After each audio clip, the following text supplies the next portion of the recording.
Good morning, baseball. It is your boy Adamar Sports here, joined by my lovely co-host Franklin P. Helmstetter, featuring plants. How the heck are you, Frank? I'm sorry. Hope you didn't watch any Angels baseball last night. Well, I did, but I also, caught some division rivals, the Mariners games, watching that and the Blue Jays. So good stuff, man. Good stuff to watch. But I'm excited to break it all down, talk about it with you. It's good to see Yeah. you again, man. How you doing? I'm doing great, man. We got a couple of storylines to talk about, but we are going to reserve a chunk of time at the end of today's episode to just rail on the Angels per usual, vent our frustrations. I did a short episode of Angels Vent Line by myself last night. It was pretty fun talking with everybody, but I feel like we got to talk about it. So, Yeah. before we get into today's episode of Good Morning Baseball, go ahead and leave a like on it for us to help it reach more baseball fans. It helps us out with the YouTube algorithm. And shout out to the YouTube algorithm. It's been helping us out quite a bit lately. Hit that subscribe button if you enjoy daily MLB content. We post these Good Morning Baseballs every morning at 9 a.m. Eastern Standard Time. So you can wake up, have your coffee, and enjoy some baseball. And one last thing before we talk about the games, Thrive Fantasy is sponsoring us today. Go ahead, sign up at Thrive Fantasy, man. I will say I finally had a losing night last night. It's an unfortunate truth of betting. Sometimes you win, sometimes you lose. But with Thrive Fantasy, they'll at least double your first deposit up to $100, as well as give you some free entries into their daily fantasy contests. Those have easily been the most profitable ventures for me in the sports betting world. So, use promo code NMR or use the link in the description and bet some money. We're going to be betting on Sunday morning as well during our live stream. So, without further ado, let's get into the games from yesterday. I've said I'm going to start going through these games a little bit quicker for you guys so we doesn't take up too big of a chunk of time, but starting it off with the Tampa Bay Rays and the Cincinnati Reds yesterday. A little bit of a shocker there. The Reds 2-1 victory over Shane McClanahan and the Tampa Bay Rays in extra innings. Angels 5-4 loss to the Baltimore Orioles. Mets 5-2 loss over the Miami Marlins. Yankees clobbering the Red Sox 12-5. We had a 12-2 victory for the Atlanta Braves over the Nationals. The Rangers squeaked by the Twins 6-5. We had the Royals take a 4-3 win over the Cleveland Guardians. White Sox lose 7-5 to the Detroit Tigers. The Brewers 4-3 victory over the Pittsburgh Pirates. Phillies lose 2-0, get shut out by the the Cardinals lose 2-0, get shut out by the Phillies. Astros 8-3 win over the Oakland Athletics, who have still yet to get to 30 wins on the year. And the Giants lose to the San Diego Padres in San Diego. And there are some games still going on. The Cubs and Dodgers are tied at 3 in the bottom of the 10th. Rockies with a 6-5 lead in the bottom of the 9th over the D-backs. And the Blue Jays and Mariners all knotted up at 2 in the 8th. And now that we went over some of the scores of yesterday's game, I have some storylines that stuck out to me a little bit that I want to go over. The first one, last year, the New York Mets got off to a red-hot start. We all kind of wrote them off as a postseason team early in the year before the All-Star break, and we know what the Mets do. It's the Mets is kind of a verb at this point. Mets gonna Met. Are the Mets gonna Met this year? They are. Their division lead is shrinking day by day. The Braves are red-hot, and they just can't seem to win a ball game. Do you think the Mets are gonna Met this year, or are they gonna be a postseason team? I don't know, man. It's tough because I definitely, again, starting this year, how they started off, I definitely saw them as a postseason team. And yeah, man, it is diminishing. Braves are only 2.5 games back at this point. The Phillies even are 7 games back, which is a little bit of games, but we're like barely halfway through the season. So, but yeah, I mean, certainly it's concerning with the way that the Braves have been playing. I can't confidently say like I could have maybe a week ago or what I had thought that the Mets are going to win the East. So I'm not really sure. But yeah, it's definitely I think I take some comfort in thinking maybe they will just based on their pitching staff. Hopefully when they get DeGrom back as he's doing some rehab starts now, that might help solidify their pitching a little bit. Maybe ward off some runs and they can offensively, score and win those games that they might otherwise be losing without that pitching. But yeah, man, what are you thinking?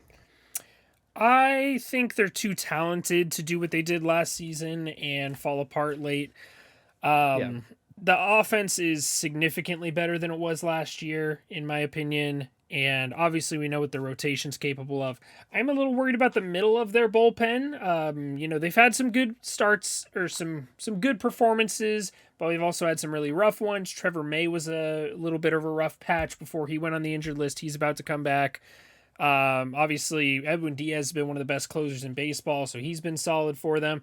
But I feel like they're missing the only big hole I see on this team is the middle of the bullpen, possibly getting a little bit stronger, and maybe the back end of the rotation. But overall, I feel like they're too talented to fall apart. They've got to be a postseason team. I'm not sure they're going to win this division because those Braves, like we talked about yesterday, they've got such a sneaky good core over there in Atlanta. So I'd say the Mets get into the postseason, but I don't think they win the division. So if you want to call that, Mets gonna Met, low Mets, whatever you want to call it, then I guess that is the case. But they haven't made the playoffs since I think it's 2015. No, not 2015.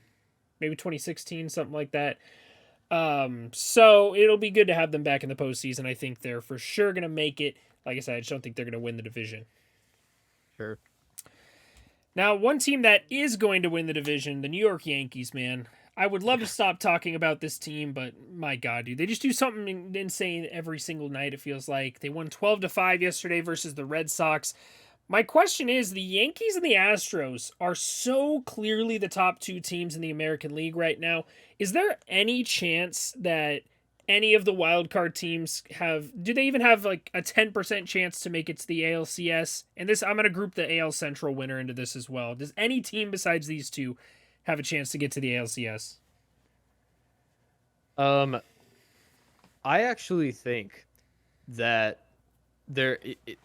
first of all, no, I don't see that happening. That's just what I'll say. Like, I really think the Yankees and Astros are just so, at this current moment, are so obviously like hotter than all these other teams. Teams are playing well in these divisions, but they're just outshined by these two squads. So, but I do think that there's more of a chance that a person, maybe say in the East, one of those teams that makes a wild card spot, will actually have more of a chance of doing so than the Central winner. That's what I feel, because I just think the Central is such I don't know, just kind of a weaker division, to be honest. I just don't see the let's just say it's the Twins at this point. Let's just call it as if this is the postseason. I don't see the Twins. I really don't see any of these teams being able to get past the Yankees or Astros. To me, it would be, if it did happen, to me it would be someone in the AL East that maybe made a wild card spot, just because, I don't know, when you're playing division rivals, there's all sorts of pressure going on. You never know, the Yankees could fold a little bit. I don't really see the Astros. I think the Astros are a little bit stronger, and I know you've kind of reflected on this in your power rankings, but I think they're kind of a little stronger than the Yankees right now, even though the record doesn't perfectly reflect that. So yeah, man, there's some vulnerability, but it doesn't look very good for these other squads for sure. Yeah, I'll be honest, I don't see any. I keep trying to make an argument for it in my head, like, oh, maybe the Rays when they get Glasnow back and Shane Baz pitching like he could, and maybe Wander Franco goes off and stuff. I just can't see it. The Red Sox pitching is too much of a weakness. The Rays offense is too much of a weakness. The Blue Jays, just their bullpen sucks. Nobody is nearly as complete as either of these two teams. They're just so good top to bottom. I can't see anybody beating them in a series right now. There's just too many, like you said, there's too many maybes for how good these two teams are, like the Yankees and Astros. I think there's too many maybes in the equation that, it's statistically speaking, yes, it could happen, but it's just such a stretch that it just feels so impossible. But it would be interesting to see a team, triumph over them, but it's not looking good at this current time. I would say no. So yeah, doesn't even feel possible. So I guess anything is possible according to Kevin Garnett. So you never know. One team that is looking to start to get red hot, back to 500 at the moment. If they can hold on and catch a W versus the Blue Jays here, they will be over 500 for the first time in many weeks. That is the Seattle Mariners. Now, us as Angels fans, we aren't the big, we don't love to give the Mariners as much credit as they deserve, but this team has fought and battled back. Julio Rodriguez is one of the best players in baseball. I think it's time to start having that conversation of, Yeah, by the end of the year, he could be, Mike Trout was an unknown, relatively unknown before 2012, and he almost won the MVP. So I could definitely see Julio Rodriguez being a top 10, top 15 baseball player as early as next season. They've got Mitch totally. Haniger coming back off the injured list. They've got Kyle Lewis coming back off the injured list, and a couple other guys coming back as well. I'm going to throw out a take. A take. You let me know if it's lukewarm, if it's hot, if it's cold. What do you think? The Mariners are making the playoffs, man. They are in a great spot right now at 500. They're in a weak division. The Angels are the most beatable team in baseball. The Rangers are beatable. The A's are the worst team in baseball. They're in such a good spot to make a postseason run. I think they're making the playoffs. They might not even be the third wild card team, maybe the second. What do you think? Yeah, I could see them in a second spot for sure. I'd be inclined to agree with the take at this moment. I mean, they're playing super well. Like you said, man, I mean, they don't even have all of their pieces that make them the team that pushed last season and almost squeaked in. Shout out Jared Walsh. Regardless, it I don't know, man. It for this to happen 2 years in a row, the way they're playing right now without those guys in their squad, thinking about getting all those people together as a cohesive unit, I think that this squad they are something special. So, I wish them the best. They're 8-2 in their last 10 and won 5 games in a row. So I can see them definitely at least a wild card spot, but it's looking good for that second spot. I think honestly, just given like you said the division that they're residing in, I think they're starting to wide that lead for second place. So it's looking Yeah, good for them, man. I mean, they've got feels like a much easier route to the postseason than any of these AL East teams do. Yeah, Boston, Tampa, and Toronto, they all got to play the Yankees a lot, and that's not a yeah, lot of guaranteed wins. So that's I think tough. the Mariners feels like a lock, man. If you could put money on it right now, put some money on, sprinkle a little bit on Mariners to make the postseason. And then we will Yeah, be officially, the Angels will be the laughing stock of the Western Hemisphere. So, Will. No, I'm just kidding. yeah, right. Yeah. One more thing before we get into that Angels implosion last night: the Giants, Guardians, and Cardinals. What do these three teams have in common? Well, they were off to really hot stretches pretty recently and have cooled off considerably. The Guardians got swept by the Tigers. They lost another one today to the Kansas City Royals. They just can't seem to get anything done there. The Giants are slumping like crazy. Their pitching's been awful, specifically their starting rotation, and their bats have gone cold. And the Cardinals as well. They just can't seem to get anything done offensively either. So, out of these three teams, which team are you most confident will be in the thick of things come September? And maybe give me like a ranking, 1 through 3.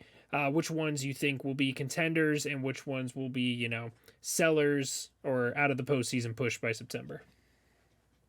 So I think first, I'll go with most likely to make the playoffs first because I'm most confident about this one.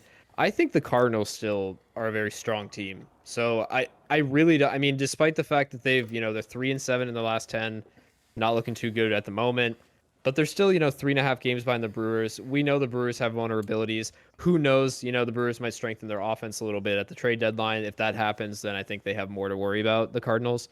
But I don't know, man. I still feel good about the Cardinals shot. Where it gets difficult for me is actually the Giants and Guardians picking like who's second. The reason I say that is just simply because in terms of making the playoffs, I want to say the Giants are more likely to, but honestly, man, like the way like just knowing that the Guardians are in the Central Division, I think they have more of a shot currently than the Giants, just the way they've been playing. They've got the Padres and Dodgers to face in that division. Just extremely difficult in the spot they're in. They're 2-8 in their last 10. Just absolutely imploding back, falling down to 500.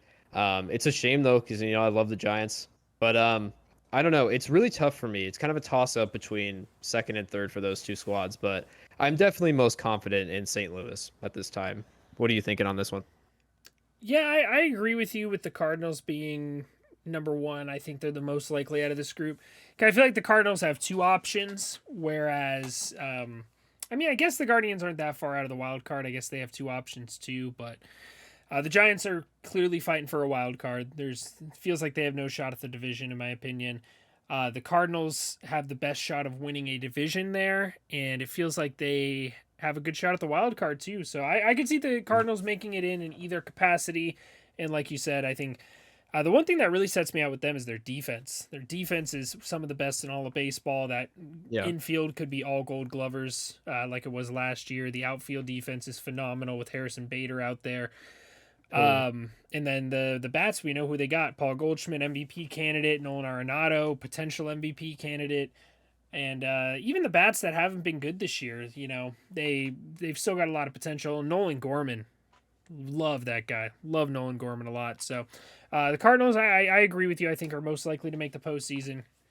I'm out on the Guardians. I'll be honest. I'm out. They have too many holes. It was a fever dream that they were even competitive for a little bit.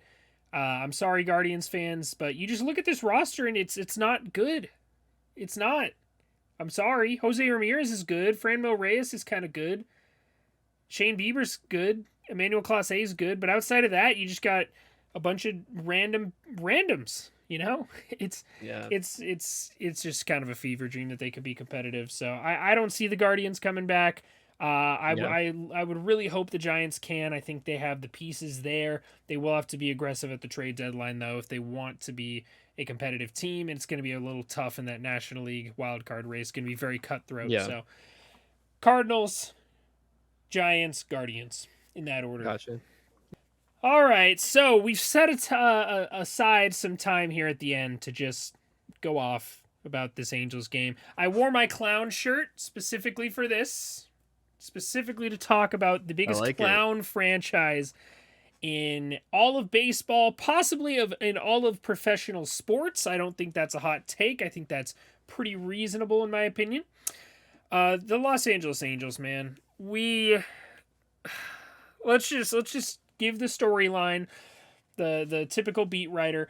Mike Trout 3 for 5 with with a home run and 3 RBIs and gets his first stolen base of the season, while Shohei Ohtani gets 3 hits of his own with 1 RBI and 1 run scored as well. As the Angels lose 5-4 to the Orioles after a 9th inning implosion by the bullpen.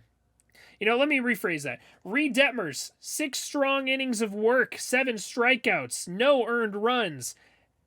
Shohei Ohtani, 3 hits. Mike Trout, 3 hits, a stolen base, and 3 RBIs as the Angels lose 5-4 to the Baltimore Orioles.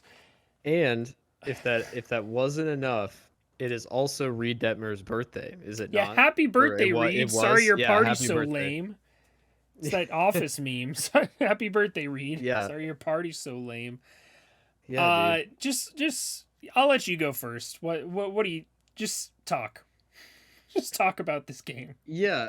I watched basically the whole thing and I was like, okay, I'm going to turn it off. I don't want to see, like, I had the feeling in the back of my mind. I saw the bullpen come in. I saw Quijada give up a run and then get out of it. So it was like 3-1 at that point. And I was like, okay, you know, I'm like, given the trajectory, if that happens every inning, we're going to lose the game because the offense isn't going to come alive, I don't think, at this point. So, and I was right.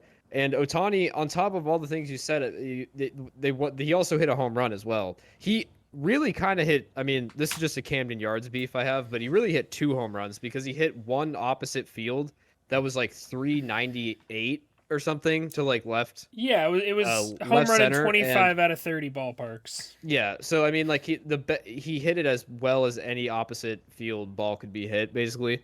So he had a great game as well. But once again, man, it's like it's Ohtani and Trout against the world, and it's just not possible in this type of sport to support an entire team on your back like that. I mean, it's fun to watch them; they're very impressive, but. I mean, Ohtani and Trout, not the Angels, but the rest of the squad is just so weak right now, and the coaching staff is abysmal. I hear Matt Wise is coming out to the mound, and I'm like, okay, what's he gonna do? Like play rock paper scissors, bro? What does he have to say? At that point. So, And all on top of all of that, Detmers comes back after slumping after he threw a no-hitter on his birthday, lights out, 7 strikeouts, a phenomenal performance. Like all of his stuff is working really well. And guess what he did? He made adjustments. Like Mark Gubicza, the color analyst for the Angels, if you're not familiar, was showing his difference in arm angle and why his slider was more effective. And he learned that in minor league affiliates of the Angels. If that was any semblance of that adjustment was put onto the Angels squad, then we might be having a different conversation. We might be in third place, maybe second, who knows? But it's like I think a lot of this is just because we, as you've pointed out before, do not make any adjustments. It just seems like we go up there and we try the same thing, and that's, definitionally, right? Like insanity is doing the same thing over and over, expecting different results. So we're quite literally an insane franchise at this point, but what are you going to do, Yeah. I mean, I tweeted it midway through the game. Like, as soon as I saw Reed Detmers just pitching like Reed Detmers, the Reed Detmers we heard about, that would be, 5 innings pitched, 14 strikeouts, in Double-A with the Trash Pandas, or 12 strikeouts in 7 innings in Triple-A with Salt Lake City. Then all of a sudden he comes into the major leagues and he is a pitch to contact guy. Like, there is how does he go down for not even a rehab, 1 or 2 starts in AAA, and all of a sudden he's pitching phenomenally. Like, I know it was against the Orioles, but the Orioles, we've talked about it before. The Orioles are not a bad team. We saw it in the 9th inning. They lit up Raisel Iglesias. It is very clear to me. I don't know how you're Perry Manassian sitting up in the suite, or maybe not even at the game, knowing Perry, sitting up there watching this game unfold and think, my rookie pitcher, who was a top 50 prospect, was pitching terribly. He went down to the minor leagues and listened to a pitching coach that was not Matt Wise, and all of a sudden he has a great start. Interesting. And then just walks out and doesn't do anything. Like, it is so obvious that Matt Wise is just an awful pitching coach. I don't think he does anything. I'm sure he does enough to make it look like he's doing his job. I don't think he does anything. I legitimately think in the 9th inning when he went out to talk to Raisel Iglesias, I think he went out there and said, "Come on, Raisel, you could throw like 98 miles per hour. Just go and blow one by him right there." Fastball right down the middle, game-winning or game-tying hit or game-winning hit. But Matt Wise just doesn't know what the hell he's doing. He's a terrible pitching coach. I feel the same way about Jeremy Reed with the Angels hitting, but this is such an obvious example of, like, it is so clear. All Reed Detmers needed was somebody not named Matt Wise to coach him for 2 games. 2 games, that's it. And now all of a sudden he's great. He's a solid pitcher. I'm not going to say he's fixed, but he had a good start. He hasn't had a good start since the no-hitter, and that was luck-based. That was not a good start. It was a lucky start. Yeah, and I just think, like, we're not saying this is like a fix-all solution, but that type of progressive, I almost said progressive progress, that type of progress over an entire season, right? Like, that builds you into a better pitcher over time. So Detmers, if he stays up with the Angel squad, like presumably, and we have the same coaching staff that's doing nothing, he will slip again. And I do not think that he will remain this, pitching this well. And then, the cycle will continue. And that's why you need effective coaching. Like, you could debate why managers maybe are not as important, just, in terms of like making a team successful, but coaching is super important because these guys have to be, they're professionals. But how did they become professionals? You think they just like guessed how to pitch their entire life? Like, no, and that over time, these guys need to make adjustments as their, stuff changes, as, just there's so many factors in professional sports and baseball in general. So it's a shame, man. And like you said, I don't know how that's not glaringly obvious. And I think that's a sign that maybe our general manager is not great either if he doesn't notice that. So, well, it's not like we just have a bunch of nobodies in there. Aaron Loop can be an elite, one of the best relievers in baseball if he has good coaching around him and can make adjustments. Ryan Tepera has been one of the better relievers in baseball the last couple of years. Raisel Iglesias was arguably the best closer in the American League last year. And all of a sudden, all three of them are awful. All of a sudden, I don't know how Shohei Ohtani is succeeding. It just goes to show how talented that man is. Everybody else, Noah Syndergaard looks awful, worst he's looked in his career. Lorenzen's looked, I guess, better, but are about the same that he has in his whole career. Jose Suarez was way better last year than he is this year. Reed Detmers, this is the only team he hasn't been dominant with all the way from college through all the levels of the minor leagues. It is so clearly Matt Wise needs to go. He's the only one I can point to directly and have an example of like, okay, this is what he did to directly, this is a clear example of him being an awful pitching coach. Jeremy Reed, I don't really have an example yet, but the whole offense as a whole should be an example.